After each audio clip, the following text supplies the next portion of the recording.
Welcome back to the Playhouse. I hope you enjoyed the conversation thus far. I'm telling you, if you're just catching us here, do yourself a favor. You're not doing yourself justice if you're not starting this from the very beginning. Don't just read the title that's written on the video and capture the video from here. Go catch this thing from the beginning. The history is important. Context is important. Pius, let's continue this story. Yeah. So where we've left off, just let's see if I'm right. You've made the ultimate decision, or you've made a decision in high school that, you know what, this internal conflict that I'm having between doing this club thing, or this internal conflict that I'm having in whatever it may have been, you've decided no more. No more. Your pals have told you we're giving you 2 weeks. Or see you this Saturday. See you next Saturday. Sunday. See you on Sunday. Jam session. Jam session. Endelea. So, never showed up for any other jam session. It was over. And it was, let's give him another week. He will come back. Let's give him another week. It just remained the same. So now I turned my energies. Did you have to change the group of people that you're hanging out with? Now listen. So I started a study group, starting with myself. I said, now, after school, I remain in class. What? After school, I remain in class. Uniform? Let me, I forgot to mention something. Okay. We grew up in Ngara in Asian type of houses. Asian type of houses are communal houses. Yes. It's this house, next house, next house, next house, next house. And that house is not the house, a self-contained house. The toilet is outside, the bathroom is outside. It's a communal, bathroom is a communal toilet. Yes.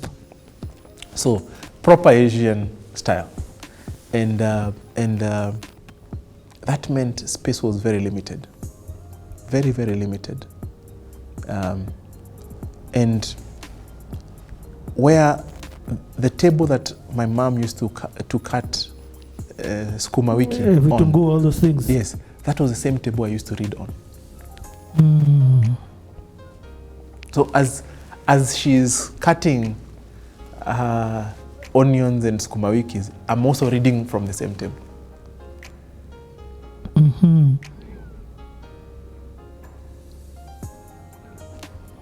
So you wanted your own table. We were literally living in a 2-roomed house. Wow. One is bedroom, the other one is living room. Oh, hold on. Yes. Bedroom with your siblings? Yes. So someone takes the couch, something like that? Not even, yeah. Literally, it was a 2-roomed house. So we would, and that one room is serving as a bedroom, and also is where we cook. But also is where the only table in the house that you can read on is. So I would sit on my bed and the table is here. And my mom on the other side is cutting vegetables. Yo. Hey. And you know when you said you guys were the well-off guys in the community. In the community. Yes. not that style. Yes, not that style. But I'm saying this also is because of where we had chosen to. It was an Indian setup. Indians, it's you have your mother, your brother, the new wife. Yes. So, and they live in 1 or 2 rooms each. Yes. So then when they're cooking, they would come sit on the doorstep, and everybody is preparing their meals outside. Yes.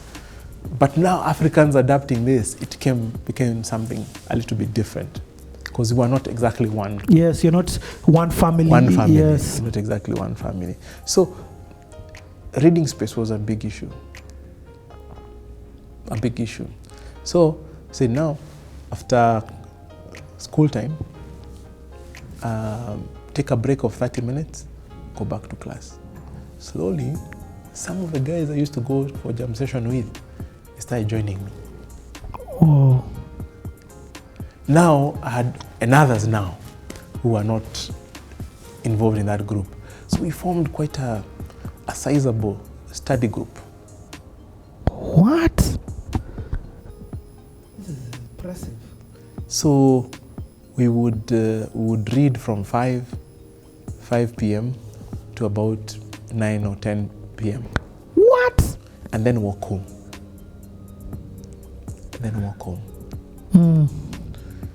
And it was a very interesting season for me, because also, remember, my dad doesn't have a job.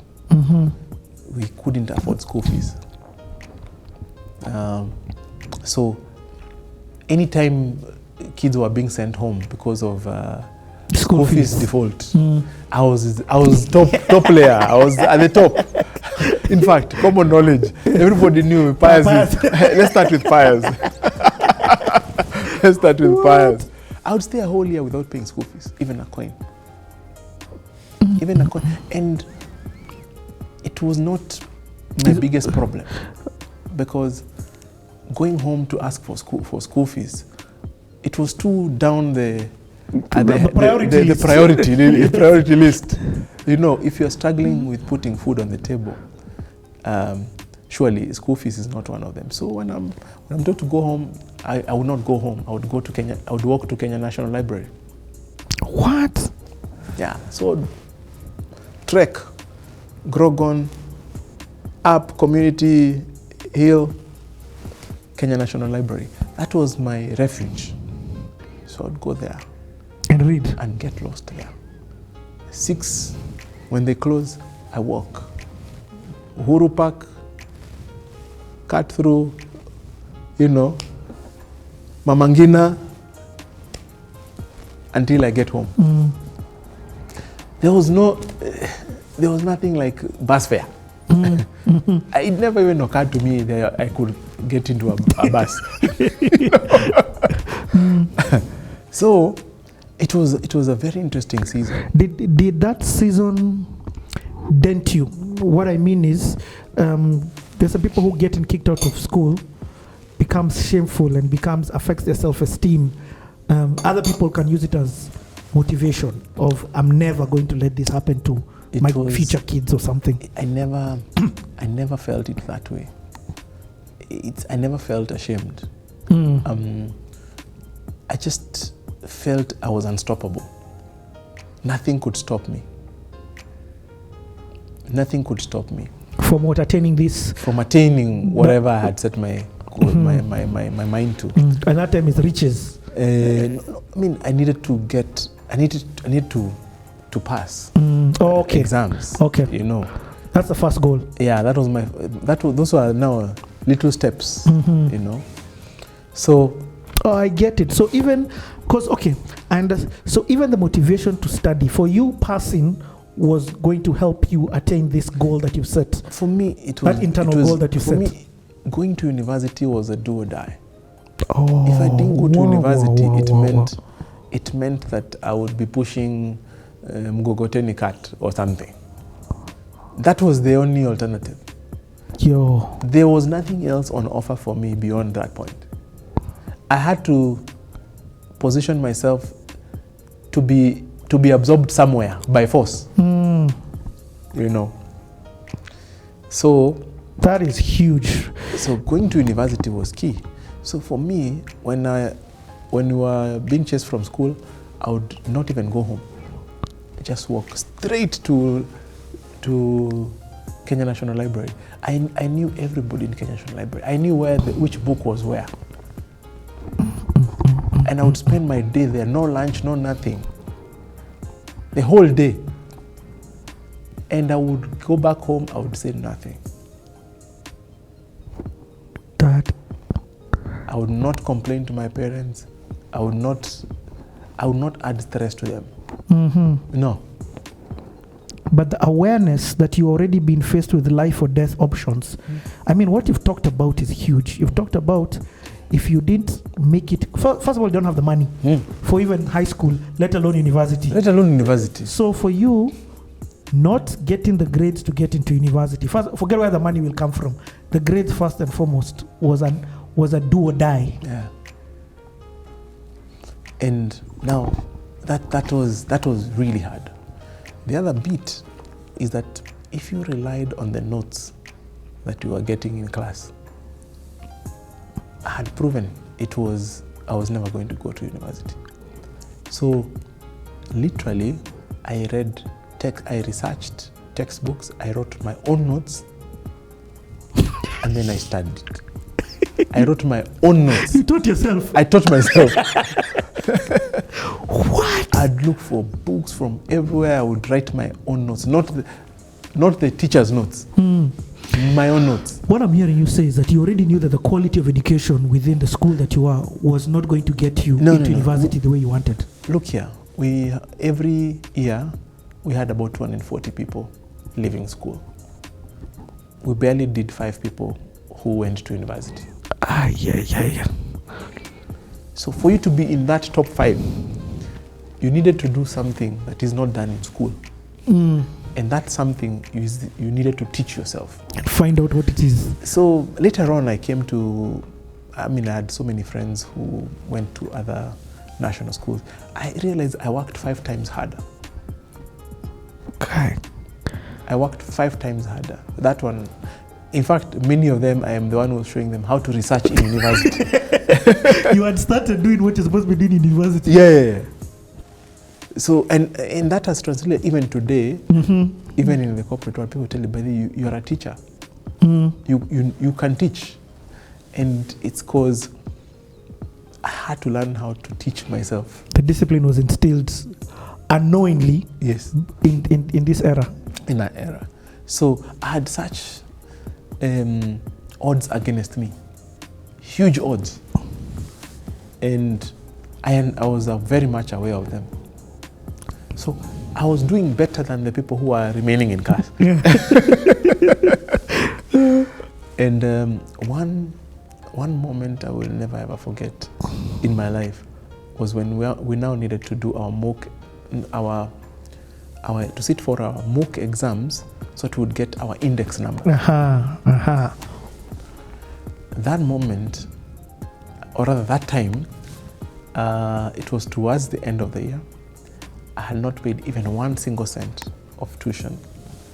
And the headmaster was very clear. If you've not paid even 200 bob, you should not come to school and you'll not sit for exams. And that meant if you don't have an index number, you're not sitting for it. You're done. So I went home, I told my mom, by the way, we have a situation. This thing that I've worked hard for, it's about to slip away. I woke up the following morning, my mom told me, let's kneel down. So we knelt. Her on the other side of the coffee table, me on this side of the coffee table. And her hands were up and she was praying. And fervent prayers. Life and death prayers. And me, I was there. I was believing every word. Even if I was a religious person, that day I was a spiritual person. I believed every word. And then she told me, now go to school. What? Now go to school. I remember taking my bag, leaving through the door, and I looked back and I could see from the window my mom. I could see her image through the window and her hand was still up like this. It was following me. It was going to do like this until I disappeared around the corner. I went to school. Big hall. Chairs nicely arranged. Looked for my seat. I sat down. They came, the teachers came, distributed the exam papers. And then they said, start. And then I started. Like, man, I can't believe I'm writing this exam. I've not paid even 1 cent. It's public knowledge. 30 minutes into the exam, our deputy headmaster walks in in a rush, followed by a team of prefects. Oh no. And he stood at the front and said, everyone, stop writing now. If I call out your name, get out. Come with your paper, put it here, pick your bag, and go home. My heart was pounding. Boof, boof, boof. I was frozen. He had 2 full cups. He started calling names. Otieno, who? Next full cup. He called, he turned. He called the last one. My name was missing. Yeah. Like, guys left. It was like an exodus. Guys left. Like, I'm here. I'm still inside. He said, now you guys continue writing.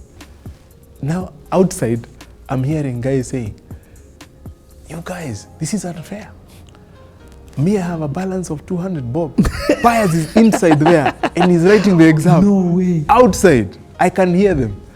I sat for that exam 2 weeks, I finished. My name went missing.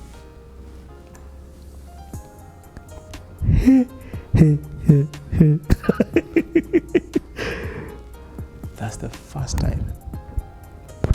I was a Christian before, but the first time I knew God is real. God is real. And he answered prayer. He answers prayers because he answered my prayer. There's no one who paid net. That's a miracle. It was a miracle. That's a miracle. It was a miracle. And then I did so well. And the teachers who are aware that this guy has not paid school fees, they just started talking amongst each other, like, this is one of our best hopes for this school. What can we do for him? So they started trying to organize my mom, everything. You know what? I was granted bursary. No way. For the rest of until Form 4. You're joking. I finished Form 4 on bursary. Yeah. Okay. This Torona has taken a tangent. I didn't see it going this way. Man, so what, like you are in the top 10 or Now I was top 10. Yeah, there's no way that if you are number 50 I mean, out of 240 students, for the mock exam I was number 14, which was good for them. Yes. And this was in Form 2. Now I'm in Form 3. Yes, okay, Form 3. I was entering Form 3. Yes. So that was like a miracle. Man. The pressure for school fees disappeared. That's why today I support so many people school fees. For me, there are 2 things. I was going to ask you that, but I didn't want to force it out of you, because I know a lot of people who support people, sometimes they keep it under wraps. I mean, for me and my wife, my late wife, there are 2 things that we've always been available. If you don't have food to eat, we will do everything to make sure you have food to eat. Number 2, school fees. We've adopted many kids. Some living with us, others outside, and just help them to go through this thing. And some have finished university, So for me, that seed, even today, is still in me. It's still in me that someone paid for my school fees, whom I will never know. Yeah, whom I will never know. And that changed your complete life, set you on this path. So, all these hardships were pointing to only one thing: the bitterness of poverty. Which later on you'll see what I do is basically I'm an evangelist against poverty. Yes. My mission is to make sure as many families as possible will never have to experience that. Mm-hmm. I believe that's my purpose. And that's why God allowed me to go through that experience. There's so many things you can try and explain, you know. I had both of my parents and all those things, but God is so high that He will choose you and He will make sure you go through certain things so that you will understand the pain of something, a mission field that He's sending you. Mm-hmm. I mean, even just from what you've just shared, I can imagine how many other Piuses are there because Pius is there. What I mean is, you've just talked about how you help people go through school. And you also talked about for your own self, how you needed to pass this school or be pushing mkokotenis. That was the difference. You get? And how something small as 200 shillings could have got you kicked out of the room. Oh, yes. You're the people who are outside saying, hey, I only have a balance of 200 shillings. You know? Wow. Okay, this story is it's I love it. Let me just say, I honestly love it because I truly believe, even in my interactions with you, there's reason behind your teaching. When we enter money markets, the conversation on money market, when we enter the conversation on Centum, Nabo, even when we talk about Chris Kirubi, because we've been with you in the same room as him, all of these things, I'm seeing the foundation that was laid. And you've nailed it. Purpose. Your purpose is to empower families and eradicate poverty. Okay, so how do you do in high school? Or is there another? I don't even think a story can be that. That was the purpose of high school for you. So high school, again, I remember we are working against huge odds. Not being many classes missed, having to read, research, write my own notes. So I couldn't concentrate on every subject. So I narrowed down sciences, mathematics. Mathematics. Mathematics. My dad has been such a big influence in my life. So my dad is very science oriented, very mathematics oriented. As in, my dad would read, there was this big physics book, Abbott. It was called Abbott. He would read the whole thing and he's not in school, just to keep me company. He was enjoying, you know. And that was a privilege. That was a privilege. Yeah.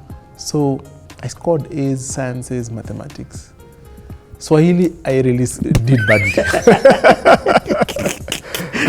I did badly. So, but I had enough to go to university. So we had about 5 people who made it to university, and I was one of them. And by university, you mean the University of Nairobi? University of Nairobi. The University of Nairobi. So I ended the University of Nairobi. What year is this now? This is now, I finished 95, then we had to stay home for 2 years. Then I joined university in 1997.